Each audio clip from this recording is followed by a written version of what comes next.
할렐루야. 우리 옆 사람과 인사하실까요? 예수 안에서 사랑합니다.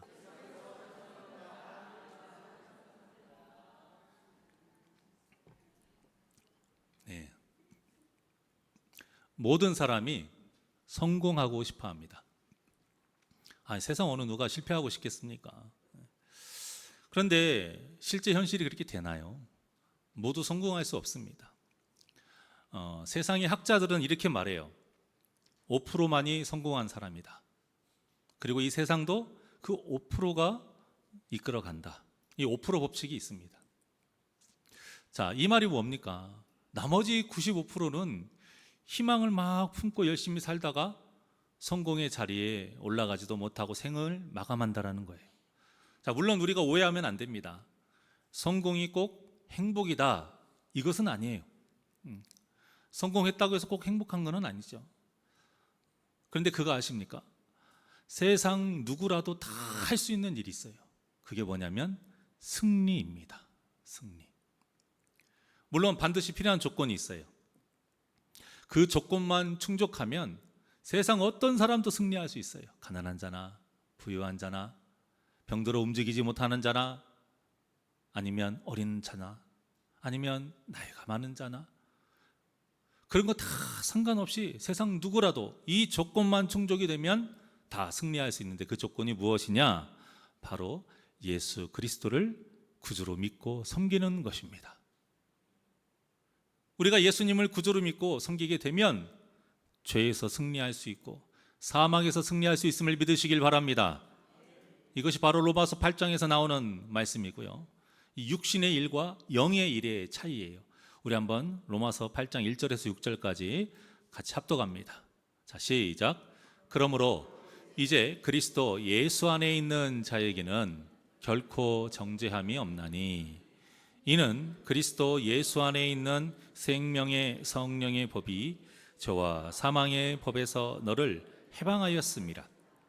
율법이 육신으로 말미암아 연약하여 할 수 없는 그것을 하나님은 하시나니 곧 죄로 말미암아 자기 아들을 죄 있는 육신의 모양으로 보내어 육신의 죄를 정하사 육신을 따르지 않고 그 영을 따라 행하는 우리에게 율법의 요구가 이루어지게 하려 하심이니라.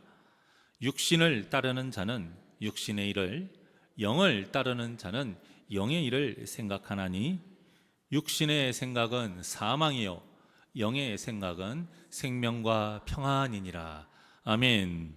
자, 1절을 보시면요, 예수님을 구주로 믿고 영접한 자에게는 절대 무엇이 없다?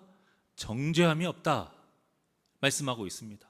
자, 이 정죄함이 없다라는 말은 2절에 나오는데요, 사망의 법에서 2절이요, 화면 바꿔주세요. 2절에 보면 사망의 법에서 무엇이 되었다? 해방이 되었다. 즉 지옥에 갈 일이 없다라는 거예요. 자, 이런 놀라운 일이 가능하게 된 것은 3절에 보시게 되면 하나님께서 자기 아들 예수님을 죄 있는 육신의 모양으로 보내신 거예요. 그리고 우리의 죄를 다 대신해서 거룩한 산 제물로 죽으셨기 때문에 우리의 죄가 정하게 된 것이죠. 순결하게 된 것이에요. 그렇기 때문에 6절과 같이 세상을 쫓는 사람은 아무리 성공했다 할지라도 결국 그 끝이 무엇이다? 사망인 거예요. 지옥인 거예요. 하지만 하나님 나라를 쫓는 사람은 비록 세상의 기준으로 봤을 때 성공하지 못한다 할지라도, 연약하고 병약하다 할지라도, 정말 손가락 하나 까딱 없이 침상 위에 누워있다 할지라도 믿음이 있다라면, 예수님이 나의 참 구주가 되신다라면 영생과 참 평안을 누리게 된다라는 것입니다. 이 놀라운 구원의 은혜를 우리 새날교회 오는 모든 영혼은 단 한 명도 빠짐없이 다 그 은혜를 입어서 영을 따라 영의 일을 생각하며 승리하시기를 간절히 소망합니다. 제가 지금까지 말씀드리는 것이 우리가 승리할 수 있는 그 원리예요. 자, 그렇다면 그것을 끝나냐? 그렇지 않아요. 자, 원리를 알았으면 원리를 우리가 직접 행해서 무언가를 이루어야 되는 과제가 있다는 거예요. 즉 승리를 쟁취해야 된다는 거죠. 구원의 길에 들어서는 것까지는 온전히 하나님의 은혜로 이루어집니다. 우리가 할 수 있는 것이 없어요. 하지만 그 길을 끝까지 걸어가기 위해서는 우리의 믿음과 순종이 반드시 필요합니다. 물론 이 과정도 우리 힘만으로 할 수 없기 때문에 하나님께서 우리에게 주신 선물이 누구십니까? 성령님이신 것이죠. 그러니까 하나님은 어떻게든 우리를 승리하게 하시려고 이 모양 저 모양으로 다 계획하시고 준비하고 계신다는 거예요. 그러니 중요한 것은 어떤 고난과 시련이 닥쳐와도 우리가 절대 하나님을 의심하지 아니하고 믿음과 순종의 삶을 살아가는 것입니다. 그렇기 때문에 믿음과 순종은 오늘 설교의 제목과 같이 반드시 언제여야 된다? 지금이어야 되는 거예요. 반드시 지금이어야 돼요. 여러분, 지금이 아니면 안 돼요. 바쁘니까 나중에 한다? 안 됩니다. 지금 겪고 있는 문제를 해결한 후에 한다? 안 돼요. 일단 내 가정 어느 정도 먹고 사는 거 안정을 좀 이룬 다음에 그 후에 하겠다? 안 돼요. 사업을 하는데 중요한 기로에 서 있으니까 이것을 좀 마친 후에 하겠다? 안 되는 겁니다. 병이 치료되면 하겠습니다? 안 되는 거예요. 하나님은 성경을 통해서 항상 말씀하고 계세요. 지금이어야 된다. 지금이 아니면 안 된다라는 거예요. 예수님도 이에 대해서 비유로 말씀하신 적이 있는데요. 누가복음 14장에 보면 어떤 사람이 큰 잔치를 베풀고 많은 사람들을 초청합니다. 그리고 잔치할 시각에 초청할 그 사람들에게 또 종을 보내요. 이제 준비가 다 됐습니다. 오라 이거죠. 그런데 종들이 와서 하는 말이, 한 사람은 밭을 사서 참석하지 못한다고 하고, 한 사람은 소 5겨리를 사서 참석하지 못한다고 하고, 한 사람은 장가를 들어서 참석하지 못한다고 말합니다. 이 말을 듣고는 주인이 엄청 화를 내요. 그러면서 종에게 말합니다. 빨리 시내의 거리로 가라. 골목으로 나가서 가난한 자들, 몸 불편한 자들, 맹인들과 저는 자들 다 데리고 오라. 다 데리고 왔어요. 그런데 종이 말합니다. 주인님, 그래도 자리가 남습니다. 그래? 그러면 길과 산 울타리로 가서 사람을 강권하여 데려다가 내 집을 채워라. 이게 명을 합니다. 여러분, 예수님이 이 비유에서 말씀하시는 잔치가 어떤 잔치예요? 이런 세상에 그런 잔치가 아니에요. 호텔에서 뻑적지근하게 한 끼에 30만 원 이런 잔치가 아니에요. 우리가 평생에 그토록 열망하는 천국 잔치입니다. 그런데 이 잔치에 주인과 알고 지냈던 사람들이 한 사람도 잔치에 참여하지 못했어요. 이게 무슨 뜻이에요? 구원받지 못했다라는 거예요. 여러분, 이 말씀이 얼마나 무서운 말씀인지 아세요? 우리가 예배하고 있다고 해서 구원이 확정됐다는 것이 아니라는 뜻입니다. 우리가 세례를 받고 직분을 얻었다고 해서 구원이 확정됐다는 뜻이 아니라는 거예요. 예수님의 부르심에 항상 믿음으로 응답하는 자만이 천국 잔치에 참여할 수 있다는 것입니다. 물론 나의 행위로 구원받는다 이런 뜻은 아니에요. 하지만 우리가 진정으로 예수님을 구주로 섬긴다면 그분의 부르심에 응답하는 그 믿음의 삶을 사는 것이 당연하기 때문에 그 순종의 모습으로 그 사람의 진짜 믿음을 알 수 있다는 것입니다. 그래서 이 비유의 마지막 말씀이 정말 무서운 말씀이에요. 자, 누가복음 14장 24절입니다. 시작. 내가 너희에게 말하노니 전에 청하였던 그 사람들은 하나도 내 잔치를 맛보지 못하리라 하였다 하시니라. 아멘. 여러분, 이 예수님의 말씀은 우리가 신앙생활을 너무 안일하게 하고 나태하게 할 때에 정말 무서운 경고의 말씀입니다. 신앙생활을 안일하게 하고 나태한다라는 뜻을 우리가 잘못 오해를 해요. 세상 일 나갈 때 눈치껏 적당히 일하고 게으르게 일하고 이런 일이 아니에요. 신앙생활의 나태함과 안일함은 계속 죄를 짓고 있다는 뜻입니다. 계속 죄를 지으니 하나님과의 관계가 어때요? 나빠지죠. 틀어지는 거예요. 그래서 하나님과는 계속 멀어지고, 하나님과 멀어지면 세상과 가까워지는 거죠. 그래서 영의 일을 생각하지 아니하고 육신의 일을 생각하며 산다라는 것입니다. 근데 아까 뭐라고 그랬어요? 육신의 그 삶을 사는 사람의 그 끝은 결국 사망이라고 있잖아요. 주님께서 이 땅에 오실 때에 우리가 주님을 아무리 기쁘게 맞이해도요, 주님이 우리를 향해 뭐라고 말씀하시냐면 나는 너를 도무지 알지 못한다. 뭐 할 때요? 우리가 육신의 일을 생각하며 살아갈 때. 사랑하는 여러분, 우리의 믿음과 순종은 반드시 지금이어야 됩니다. 주님이 도적같이 오신다라는 이 말씀은요, 그저 언제 오시는지 모른다 이런 뜻이 아니고요, 언제 오시는지 모르기 때문에 주님이 오셔서 보시는 그 믿음은 그때까지의 믿음이 아니라 주님이 도적같이 오시는 바로 그 순간 그 현재의 믿음을 보신다는 뜻이에요. 그렇기 때문에 우리가 정말 주님이 다시 오심을 믿는다라면 지금 아니라고 나태하게 신앙생활을 할 수 없는 것이 당연한 것 아니겠어요? 그래서 예수님이 또 이렇게 신신당부를 하십니다. 누가복음 21장 33절에서 36절이에요. 다 같이 한 목소리로 시작. 천지는 없어지겠으나 내 말은 없어지지 아니하리라. 너희는 스스로 그 다음이요, 너희는 스스로 조심하라.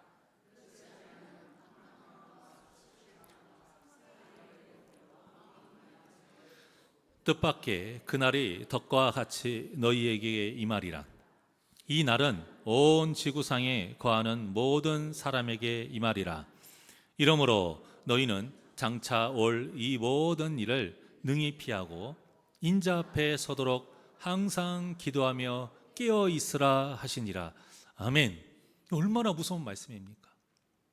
항상 기도하며 깨어 있으라는 말이 무슨 뜻이에요? 지금이어야 한다는 뜻입니다. 지금이어야 한다는 뜻. 그러니 이 말씀을 마음에 깊이 새기셔서 언제고 다시 오실 예수님 앞에 우리가 당당히 설 수 있도록 항상 기도하며 깨어있는 복된 저와 여러분이 되시기를 주님의 이름으로 축원합니다. 저번 주일에 이어서 오늘 본문에 나오는 이 갈렙이 바로 이와 같이 항상 깨어있던 사람이었어요. 갈렙은 누구보다 나이가 많은 사람이었어요. 하지만 그 정복하기 가장 힘든 헤브론 땅을 달라고 요구를 했고, 그 요구의 본문 13절과 같이 여호수아가 딱 분깃으로 주자마자 갈렙은 바로 그 땅을 정복하러 나갑니다. 이게 무슨 말이에요? 이미 싸울 준비를 하고 있었다라는 뜻이에요. 우리가 보통 이렇게 생각합니다. 분깃을 받았어요. 그러면 지금부터 군대를 꾸리고 다시 전략을 짜고 다시 훈련을 시켰다가 사기도 올리고 어느 정도 식량도 준비하고 다 준비가 된 다음에 출발을 하면 얼마나 오래 걸립니까? 갈렙은 그런 사람이 아니에요. 모든 준비가 된 상태에서 명하라 말씀하시면 바로 가게끔 준비가 된 사람. 이처럼 언제나 그 하나님의 말씀에 순종할 마음가짐이 되어 있는 성도만이 곧바로 순종할 수 있는 겁니다.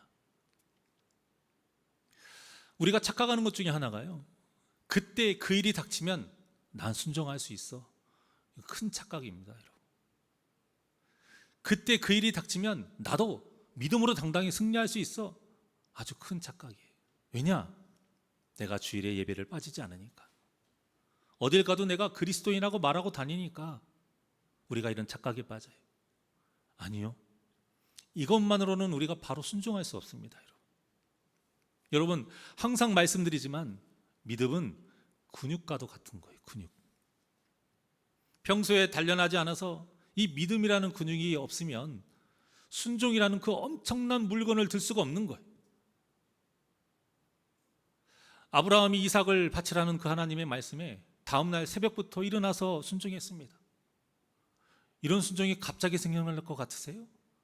그렇지 않아요. 아브라함의 그 평소의 삶을 보십시오.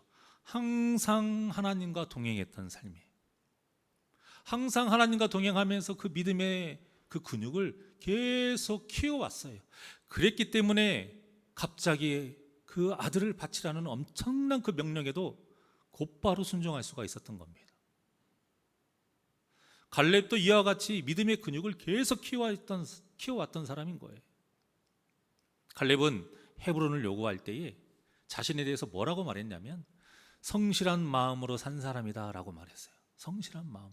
그것도 언제냐? 45년 전에 가나안 땅에 정탐할 때부터 나는 계속 성실한 마음으로 살아왔다.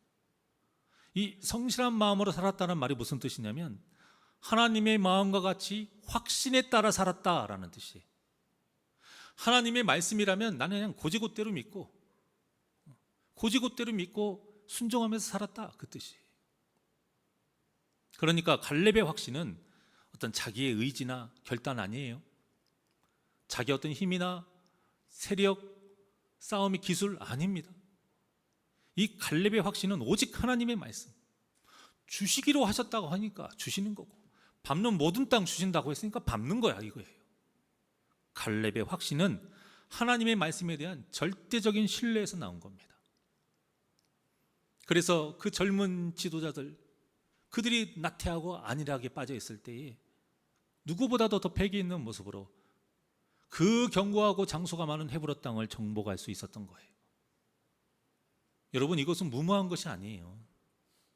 다윗이 완전 무장을 한 그 최고의 장수인 골리앗을 향해서 혈혈단신으로 그냥 물매 하나 돌리면서 달려가는 그 모습이 무모한 것 같아 보이십니까? 아니요. 세상 사람 눈에는 무모한 모습이죠. 오죽하면 친형조차도 너 지금 호기 부르면서 그렇게 하지 말아라, 얼마나 책망했습니까? 그런데 믿음의 눈으로는 그 모습처럼 아름다운 모습이 없어요. 오직 만군의 여호와의 이름으로 나아가는 이 다윗의 모습이 바로 갈렙의 모습이고 우리의 모습이 되어야 합니다. 그런데 이 모습이 갖춰지는 때가 언제여야 한다? 지금이어야 한다는 거예요. 이처럼 성도의 삶에서 중요한 것은 지금 바로 이 순간이에요. 본문에는 또 한 명의 장소가 나옵니다. 바로 온니엘이죠. 갈렙이 헤브론을 치면서 16절과 같이 말을 하는데요. 자, 16절 다 같이 시작. 갈렙이 말하기를 기럇 세벨을 쳐서 그것을 점령하는 자에게는 내가 내 딸 악사를 아내로 주리라 하였더니, 자, 우리가 이 갈렙의 말을 좀 잘 이해해 볼 필요가 있습니다. 갈렙이 지금 싸움 잘하는 사람을 뽑는 게 아니에요. 이 겉으로 보기에는 기럇 세벨을 정복할 수 있을 만한 싸움을 잘하고 어떤 키가 크고 힘이 좋은 이런 장수를 원하는 것 같지만 그게 아니에요. 나와 같이 오직 하나님의 말씀만을 의지하고 확신하고 나아갈 수 있는 믿음 있는 사람이 있느냐, 이거예요. 그 믿음 있는 사람을 뽑는 거예요. 그리고 그 믿음을 가지고 나선 사람이 바로 온니엘이었어요. 결국 17절과 같이 기럇 세벨을 온니엘이 점령하고 약속대로 그 갈렙의 악사를 아내로 맞이하게 됩니다. 온니엘이 믿음으로 나섰다라는 것을 어디에서 알 수 있느냐면요, 한참 뒤에 보면 사사기 3장 9절을 통해서 알 수 있어요. 3장 9절, 자 시작. 이스라엘 자손이 여호와께 부르짖음에 여호와께서 이스라엘 자손을 위하여 한 구원자를 세워 그들을 구원하게 하시니 그는 곧 갈렙의 아우구스니 아들 온니엘이라. 아멘. 어때요? 최초의 사사가 되었습니다. 될성 싶은 나무는 떡잎부터 알아본다고, 이미 온니엘은 첫 등장부터 단단한 믿음의 소유자였던 거예요. 그렇게 하나님의 뜻에 살아가니 이스라엘의 첫 사사가 될 수 있었고, 또 사사의 삶에서도요 이스라엘의 평화를 주며 살아갈 수 있었던 거예요. 그 이후에 10절과 11절입니다. 자 시작. 여호와의 영이 그에게 임하였으므로 그가 이스라엘의 사사가 되어 나가서 싸울 때에 여호와께서 메소보다미아 왕 구산 리사다임을 그의 손에 넘겨주심에 온니엘의 손이 구산 리사다임을 이기니라. 그 땅이 평온한 지 40년에 그나스의 아들 온니엘이 죽었더라. 자, 어떻습니까? 이처럼 여호와의 영이 온니엘의 임하니 전쟁에서 승리할 수 있었고, 이스라엘이 온니엘이 다스리는 그 40년 동안 평온할 수 있었다라고 말해요. 모든 성공과 승리가 하나님의 손에 달려 있음을 이 온니엘을 통해서 또 다시금 증명하고 있는 것이죠. 온니엘이 한 것이 아니에요. 분명히 말하고 있습니다. 10절에 보면 여호와의 영이 그에게 임하였으므로, 하나님이 하셨다라는 것입니다. 여러분 지금 평온하십니까? 하나님이 하신 일입니다. 여러분 요즘 일이 잘 풀리고 경제적인 상황도 좀 나아지고 계십니까? 하나님이 하신 겁니다. 여러분 사업이 잘 되시고 세상 사람들에게 똑똑하다 인정받고 높임받고 계십니까? 하나님이 하셨다는 걸 믿으시길 바랍니다.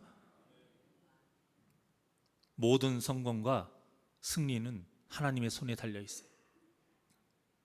이렇게 온니엘이 쓰임 받을 수 있었던 것은 갈렙과 같이 믿음으로 용기를 냈기 때문에. 여러분 믿음만 가져서는 안 되는 거예요. 그 믿음을 가지고 용기를 내고 우리가 순종해야 됩니다. 요즘 한국교회 예배에 여러 가지 문제점 중에 하나를 꼽는 것이 용기 있는 사람이 되지 못한다는 걸 꼽아요. 이게 무슨 말인지 아세요? 그저 예배 시간에 자신이 은혜 받은 것 딱 그것으로 내가 예배를 온전히 드렸다 착각하고 있다는 거예요. 은혜 받는 거 좋아요. 그런데 여러분 은혜 받았다라는 말은 그 은혜의 삶을 살았다라는 것까지 가야 돼요. 예수님이 분명히 말씀하셨잖아요. 열매를 보고 판단하겠다고. 은혜를 받았으면 은혜의 열매가 우리의 삶으로 나타나야 된다는 거예요. 그러니까 우리가 은혜 받았다 이런 말씀을 한다는 것은 제가 또 한 주간 이 받은 은혜대로 살겠습니다 라고 고백하는 거예요. 그렇게 순종하며 살려면 뭐가 있어야겠습니까? 용기가 있어야 돼요.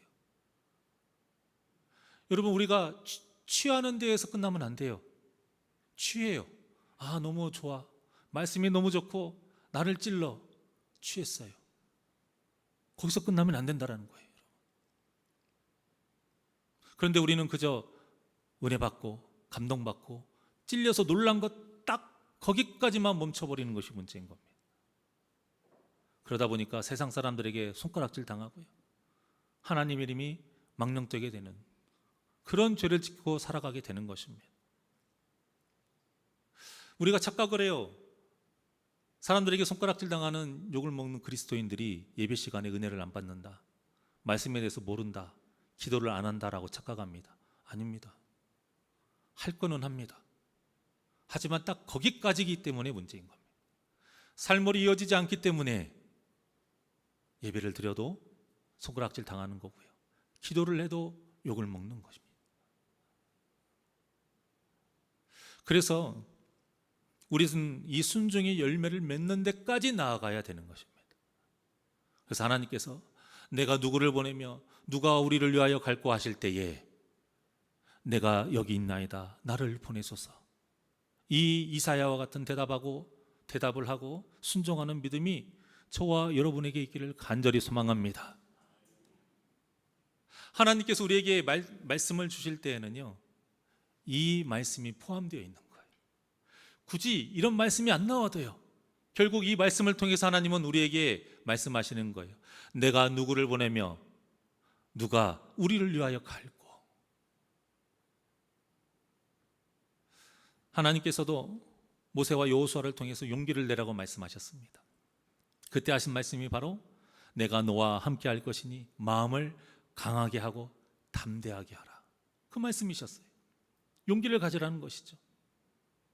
그러니까 우리가 용기 있는 믿음을 가지려면 무엇보다도 이 임마누엘 하나님을 믿고 의지해야만 가능한 것입니다. 내가 하는 것이 아니라 하나님이 하시고, 나는 그저 하나님의 그 명령에 따라 움직이는 그 도구로 쓰임받고자 하는 그 믿음과 용기가 있을 때에 우리가 승리하는 삶을 살 수 있다는 것을 믿으시기를 바랍니다. 여러분, 내가 하려고 하니까 용기가 없는 거예요. 내 힘으로 하려고 하니까 얼마 못 가서 힘에 부쳐서 팍팍 쓰러지고 마는 겁니다. 사람 의지하고 세상 의지하니까 자꾸 엉뚱한 길로 빠져서 실컷 열심히 하다가 하나님께 책망받는 그런 허망한 일이 생기는 것입니다. 그리고 또 위험한 신앙관이 또 하나 있는데요, 그게 뭐냐면 자꾸 내가 하나님께 내가 뭔가를 해드리는 것이 신앙생활이라고 이해하는 거예요. 이거 잘 이해하셔야 됩니다. 내가 뭔가를 하나님께 해드리려고 하는 게 믿음 있는 것 같지만 아주 위험한 거예요. 예를 하나 들어볼게요. 철없는 아이들이 자기 마음대로 뭔가를 하려고 해보십시오. 어떻게 돼요? 난장판 됩니다. 뭐 하나도 할 줄 모르는 아이가 엄마 내가 라면 끓여줄게, 내가 요리해줄게 해보십시오. 어떻게 돼요? 음식은 고사하고요, 그 자리 쓰레기장이 돼요. 쓰레기장. 라면 하나를 끓이더라도요, 그 봉지에 적힌 대로 끓이는 것이 최고예요. 우리의 신앙생활이 마찬가지예요. 하나님은 우리에게 아무것도 알려주시지 않고 알아서 한번 해봐라, 내가 무엇을 기뻐할지 알아서 한번 생각해보고 너희들 양껏 한번 해봐라, 이렇게 하신 적 한 번도 없으십니다. 아담과 하와에게조차도 하나님은 해야 할 것과 하지 말아야 될 것을 먼저 분명하게 말씀을 하시고 그들을 살게 하신 거예요. 괜히 성경이 이렇게 여러분 책으로 기록되어 있는 것이 아닙니다. 하나님께서 원하시는 대로 살아라 이거예요. 하나님께서 원하시는 대로 사는 것이 우리가 승리할 수 있는 유일한 방법이라는 거예요. 그래서 이렇게 성경을 우리에게 주신 것이고, 또 말씀이 육신으로, 그 말씀이신 예수님이 육신의 몸으로 이 땅에 오셔서 우리에게 보여주신 거예요. 그렇게 살아라고. 예수님께서 말씀에서 어긋나게 사신 적 있으십니까? 단 한 번도 없습니다. 예수님 마음대로 사신 적 단 한 번도 없어요. 그러니 오직 말씀에 순종하며 하나님이 원하시는 삶으로 하나님을 기쁘시게 하는 복된 저와 여러분이 되시기를 주님의 이름으로 축원합니다. 사랑하는 여러분, 여러분에게는 어떤 삶이 성공한 삶이라고 생각하시고 어떤 삶이 승리한 삶이라고 생각하십니까? 성경의 믿음의 선진들의 이 삶이 기록되어 있는 것은요, 그들의 삶을 통해서 우리가 성공한 삶과 승리한 삶에 대해서 좀 바르게 이해해라, 그런 뜻이 담겨 있어요. 요셉을 한번 예로 들어볼까요? 여러분들은 요셉에게 가장 성공했던 때가 언제라고 생각하십니까? 대부분 답을 총리라고 말합니다. 그렇지 않아요, 여러분. 그건 세상의 기준에서 봤을 때의 성공이죠. 성경에서 말하는 성공은 그때가 아닙니다. 하나님을 의식했던 그 모든 시간이 다 성공했던 때, 그래서 하나님의 은혜가 넘치도록 부어졌던 때, 그 시간들이 모두 성공했던 때예요. 그때가 언제입니까? 그 요셉의 삶에 분명히 나와 있어요. 노예로 팔려갔던 보디발의 집에서 하나님의 은혜를 입어서요, 성공했어요. 그렇게 하나님을 바라보고 살아가니까 보디발의 아내가 그렇게 유혹을 해도, 끈질기게 유혹해도 담대하게 그 유혹을 물리칠 수 있었던 거 아닙니까? 그게 성공한 삶이에요. 억울하게 갇혀 있었던 지하 감옥, 그때도 성공했던 때입니다. 또 요셉이 승리했던 때는요, 총리가 돼서 딱 자신의 앞에 옛날에 꾸었던 꿈처럼 형들이 조아리게 됐던 그때라고 생각하는데, 그때가 승리했던 때가 아니에요. 그런 상황을 통쾌하게 생각하지 않고요, 이 모든 것이 생명을 구원하시려고 자신을 먼저 보내신 그 하나님의 마음을 깨달았던 때, 그때가 바로 승리했던 때인 겁니다. 요셉이라고 복수하고 싶은 마음이 없었겠습니까? 어찌 보면 그 앞에 무릎 꿇고 고개 조아리는 그 상황을 보고 통쾌하는 마음이 있었을 수도 있지만, 성경에 보니까 더 마음이 아팠어요. 왜요? 하나님의 마음이 있었으니까. 그리고는 깨닫게 됩니다. 아, 이 모든 것이 이 영혼을 살리려고 나를 먼저 보내신 거구나. 그러니까 억울한 게 하나도 없어지는 거예요. 내 안에 조금이라도 남아있던 복수하고자 했던 그 마음, 정복하고자 했던 그 마음, 그게 다 녹아져 살아 없어진 겁니다. 그게 바로 바울이 말했던 옛 구습을 따르던, 썩어져가는 구습을 따르던 그 내 옛 모습이 죽어진 거예요. 그리고 새 사람의 옷을 입게 된 거예요. 여러분, 그때가 승리한 것입니다. 하나님의 마음을 깨달았던 그때. 그래서 형들을 용서하고 가족으로 하나가 되었죠. 그때가 승리했던 때인 거예요. 총리하고는 아무런 상관이 없어요. 그렇기 때문에 우리도 성공하는 때가 지금이어야 합니다. 승리하는 때가 지금이어야 돼요. 그래서 남들 다 놀러가는 그 황금 같은 이 주말에 교회에 앉아있는 지금 이 시간이 여러분 결코 헛된 시간이 아닌 것입니다. 나를 성공하게 만들고 승리하게 만들어주는 아주 귀하고 값진 시간이 예수님과 만나고 가까워지고 하나님의 말씀을 먹는 바로 이 예배의 시간이기 때문이에요. 그러니 우리가 이 예배를 그냥 몸만 왔다가 시간만 때우고 가면 되겠습니까? 말씀에 대한 찔림도 없이 그저 좋은 말씀이네 이러고 끝나면 되겠습니까? 이 말씀이 내가 듣고 깨달아야 하는 말씀이 아니라 내 눈에 보기 좋지 않은 그 다른 누군가가 듣고 깨달아야 하는 말씀이다라고 생각해서야 되겠느냐 이 말입니다. 예배를 통해서 깨달은 말씀이 나의 믿음의 힘이 돼서 세상에 살 때에도 하나님을 항상 의식하면서 사는 것이 나를 성공하게 만들고 나를 승리하게 만드는 비결이요, 진정으로 예배에 성공한 성도임을 믿으시기를 바랍니다. 그러니 지금 기도하시길 바라요. 지금 결단하시고요, 지금 순종하시기를 바랍니다. 그래서 우리가 항상 영적 전쟁에 있다는 것을 기억하시고 하나님만을 의지하고 그분이 가르쳐 주신 말씀대로 살아서 육신을 따르는 내 자신을 이겨 성공하고 죄를 이겨 승리하는 복된 저와 여러분이 되시기를 주님의 이름으로 간절히 축원합니다. 이 시간 주만 바라볼지라 하나님께 찬양드리겠습니다.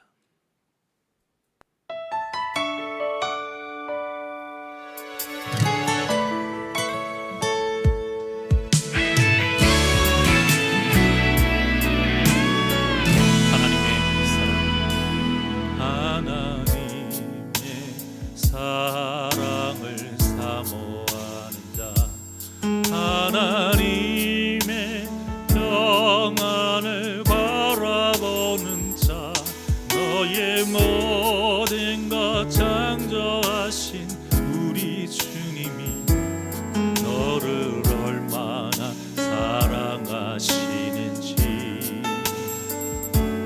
하나님께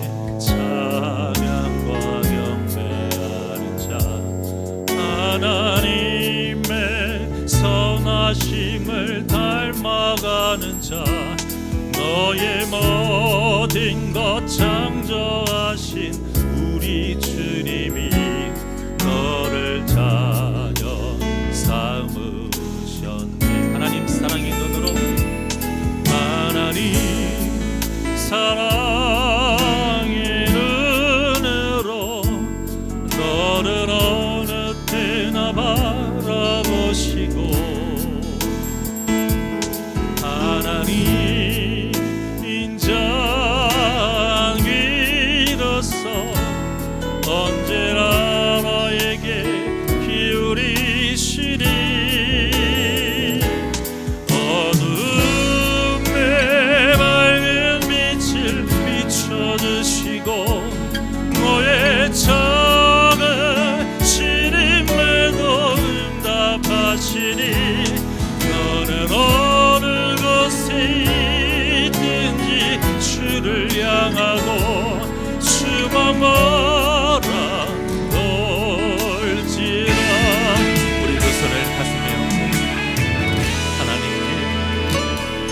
하나님께 찬양과 경배하는 자, 하나님의 선하심을 닮아가는 자, 너의 모든 것 창조하신 우리 주님이 너를 자녀 삼으셨네. 하나님 사랑의 눈으로 너를 어느 때나 바라보시고 하나님 인자 위로서 언제나 너에게 기울이시니 어둠에 밝은 빛을 비춰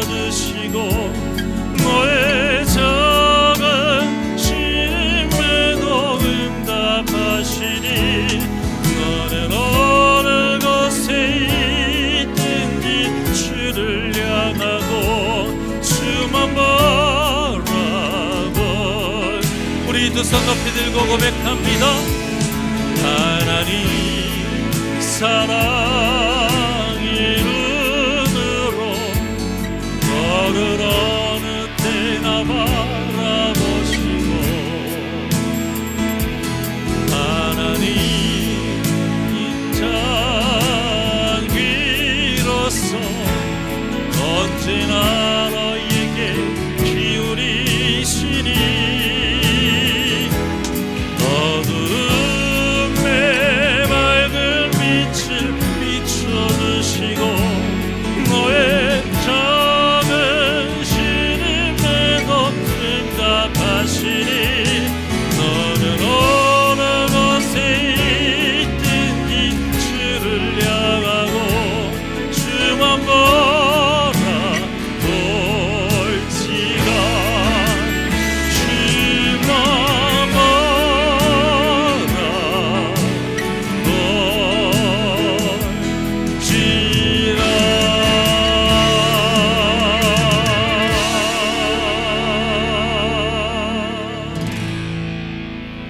기도하시겠습니다.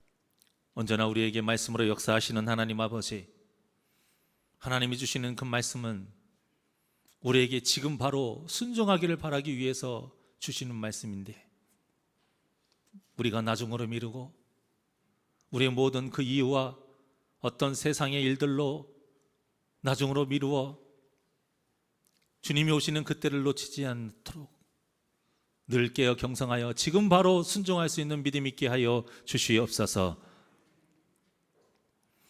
하나님의 그 사랑과 그 은혜는 우리는 지금 당장 받기를 원하면서, 하나님이 주시는 복을 지금 당장 받기를 원하면서, 우리는 나중에 내가 편할 때에, 내가 원하는 그때에 순종하려고 하는 이 잘못된 마음, 다 사탄이 주는 마음인 것을 바로 알고 그 마음을 다 버리고 지금 바로 순종하여 승리하며 성공하는 인생 살게 하여 주시옵소서.